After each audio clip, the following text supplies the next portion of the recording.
Excellent. Hi, everyone, and welcome to today's webinar, Opening Innovation 2.0 through Strategic Framework. My name is Mariana Ballinger here at Lux Research, and it is my pleasure to be moderating your webinar today. Now, before we delve into today's webinar, I just wanted to briefly touch on the work that we do here at Lux Research. As we all know, and as we're all familiar with, making the right innovation decisions can mean the difference between a company thriving or failing. And this is exactly where Lux Research can help. As you might know, Lux is a global leader of research and advisory services, helping companies just like yours to drive growth through tech innovation.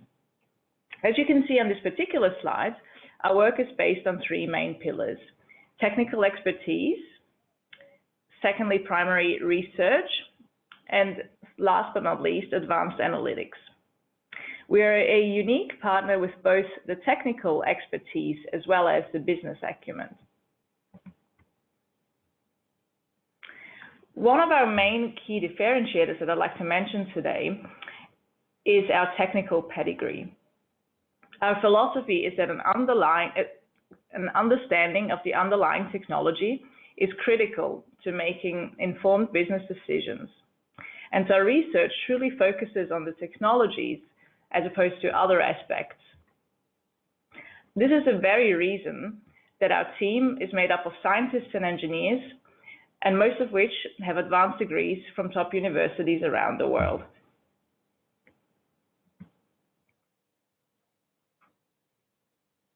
Our speaker for today's webinar will be Basak Cinlar. As a member of the EMEA consulting team, Basak leverages her industrial experience, chemical engineering background, and her interest in emerging technologies to help clients make strategic decisions in areas ranging from life sciences to materials to digitalization.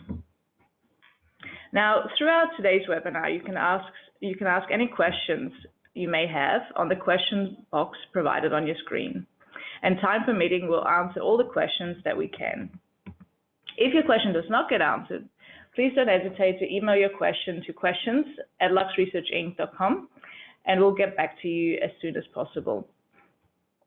Also, should you experience any difficulties with your audio, please use the global dial-in number, which is in your confirmation email in your inbox. Excellent. Let's get started. At this point, I'd like to introduce Lux's very own Basak Cinlar. Thank you, Mariana. This morning, like many of you, when I was checking my emails, I realized my inbox was crammed with news talking about the next golden technology. And every headline is breaking news like, Volkswagen just invested $100 million in QuantumScape. Solid-state batteries are the new lithium-ion. Or another example was, funding in wearable electronics has increased 50% year on year. Invest now. We wake up to this clickbait daily, all hinting at the next unicorn that will revolutionize the world.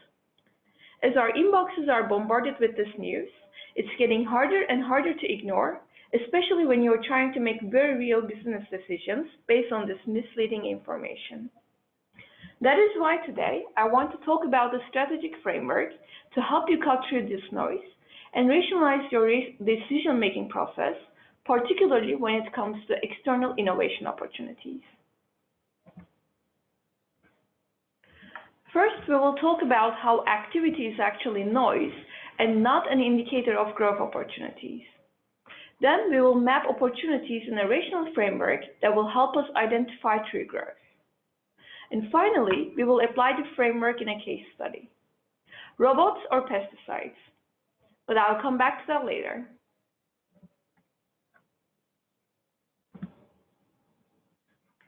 As I'm sure you have all realized by now, our collective innovation challenge no longer lies in generating new ideas.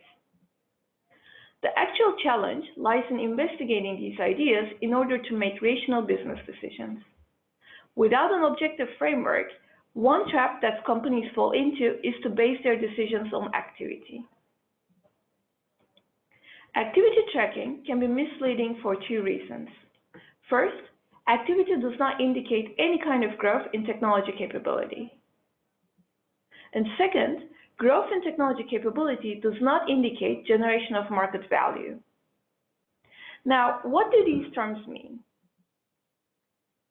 Let's look at an example, nanocellulose, one of the technologies that many of our clients ask about. For those that are unfamiliar, nanocellulose are nanoscale cellulose fibrils that have unique properties like high strength. Like almost every other nanomaterial, it experienced a wave of interest. Since 2010, the activity is still on the rise. One of the high-value applications was in oil and gas. In this industry, various gels and liquids are injected into the ground to push out oil trapped in deep underground. Often, inexpensive but high-strength particles are injected first to prop open the fractures. The idea was to use environmentally friendly nanocellulose particles as high-strength propellants instead of incumbents like ceramics. But despite all the patents, publications, and funding, basic dispersion issues weren't solved. And therefore, the technology failed to deliver the high strength that was key for this application. So in the end, despite a lot of activity, there wasn't fundamental growth in technology capability. Even if it had solved the dispersion challenges, so the technology actually worked, industry stakeholders had a much longer checklist of requirements. Low cost, multiple reliable suppliers, large volumes, none of which nanocellulose is even close to meeting. So technology capability alone does not mean that the market values that capability above all else. And this is just one example. I'm sure you all have similar examples from your own industries.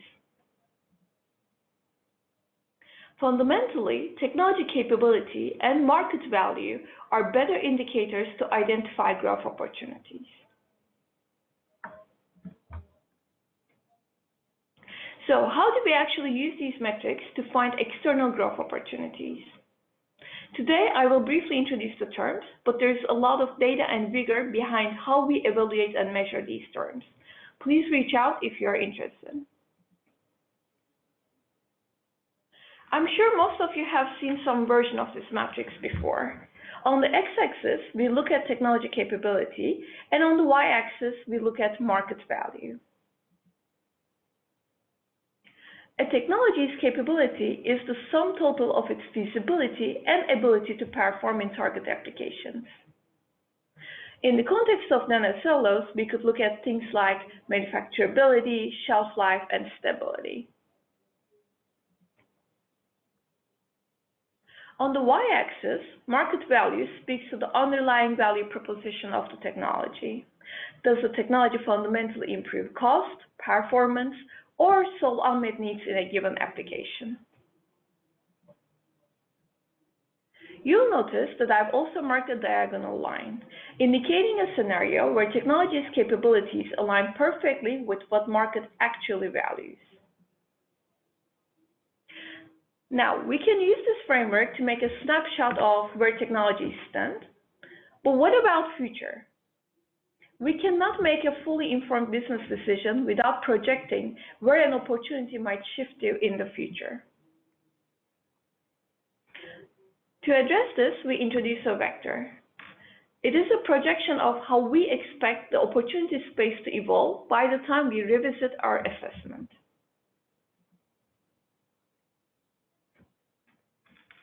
Okay, so we have spent some time exploring why activity alone is not a strong indicator of growth and illustrated basic features of our framework. Now, I would like to apply the framework through the lens of a decision maker. How do we use this framework to prioritize opportunities? As with any 2x2, the location of your target plays an important role. In this case, the xy coordinate plus the vector gives us a strong indication of the strengths and weaknesses of an opportunity and the quality of your company's efforts likely required to drive growth. As the diagonal line represents a scenario in which market demand matches the technology capability for a given opportunity, The distance from the position of the opportunity to the diagonal line serves as a proxy for the relative effort needed for the growth. The most important area is in the northeast quadrant, which comprises the optimum viability zone. Opportunities in this section are relatively stable, low risk, and might contain targets for investment or acquisition where your company doesn't need to do a lot to drive growth. Depending on the target company, we might recommend that you invest, acquire, or partner, but in any case, let the company do what it already does best. For opportunities falling outside this zone, your strategy might vary depending on your company's assets, strategic interests, and opportunity fit. However, any activities you take on, like investment, partnership, or scale-up support, should aim to push the opportunity closer to this zone.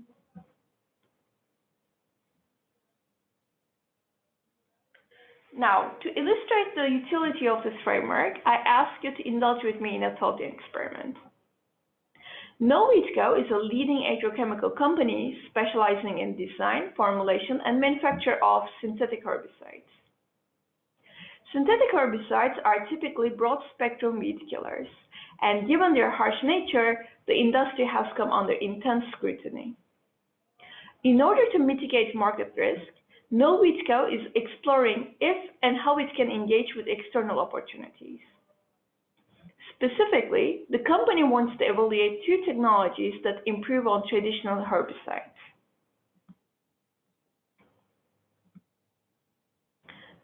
Starting with bioherbicides, these are formulations whose active ingredients include fungi, bacteria, and their metabolites like enzymes or RNA.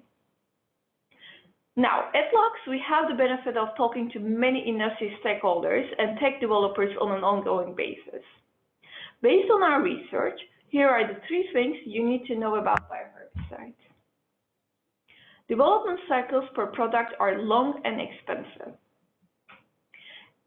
And at the end of this long product development cycles, each product can only target one type of weed. On top of this, it degrades rapidly, meaning that farmers need to reapply frequently to get the same effect. But because it degrades rapidly, it is also environmentally friendly. Last, in several cases, price is actually on par with synthetic incumbents, but cost in use is higher as you need to apply more frequently. The companies in this space have strong technology capabilities to develop products, but products have only been adopted in niche applications, comprising about 5% of the total herbicide market. In principle, that puts our opportunity here. Now, fast forwarding 2 years, which is, let's assume, the period that NoWeedCo will revisit this space and revise its strategy, we don't expect market value to change significantly. Adoption will still be limited by the long development cycles, but advances in enabling technologies like genome editing could streamline R&D, improving overall technology capabilities of developers in the long term. This puts our vector here.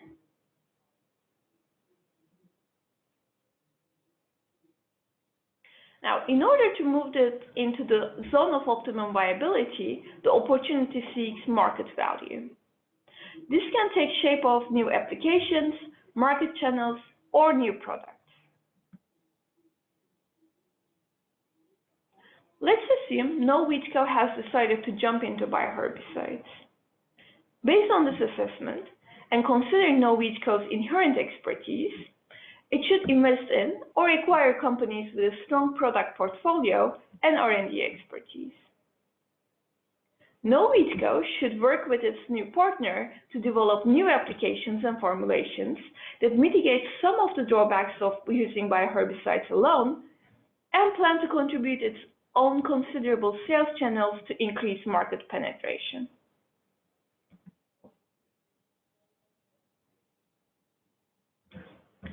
Let's consider a completely different opportunity: autonomous weed robots. Unlike bioherbicides, autonomous weed robots can be programmed to detect, characterize, and kill a multitude of weeds using mechanical, thermal, or chemical methods.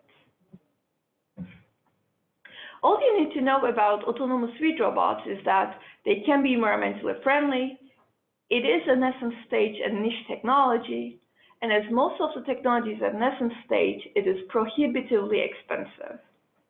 Finally, at the technical front, it needs to improve precision and throughput. In the next 2 years, the developers will be busy in improving precision and throughput, which will help grow the technology capability, but the high costs will continue to bar the market value. Overall, it is much further away from our zone of optimum viability compared to bioherbicides. Now, it is safe to say that NoWeedCo has very little to offer to companies at this stage. NoWeedCo's expertise in synthetic chemicals and extensive market channels will not help move the needle for a group of companies struggling with topics like robots and algorithms. NoWeedCo can do one of the two things. Nothing. This is a completely far-fetched idea, and NoWeedCo has better things to do with its time and resources. Or set up low-risk ties to best-in-class universities or accelerators or incubators to monitor technology development without directly committing to internal resources. These are only two of the dozens of options under consideration for a company like NoWeedCo. As we discussed earlier, there's no shortage of new ideas, new disruptors, or new opportunities bombarding business leaders. Coming back to our goal, plotting opportunities in this framework enables you to make truly rational decisions in an objective way and choose opportunities that best complement your own capabilities and assets to find growth. All right. Before we wrap up, I would like to leave you with a few key thoughts.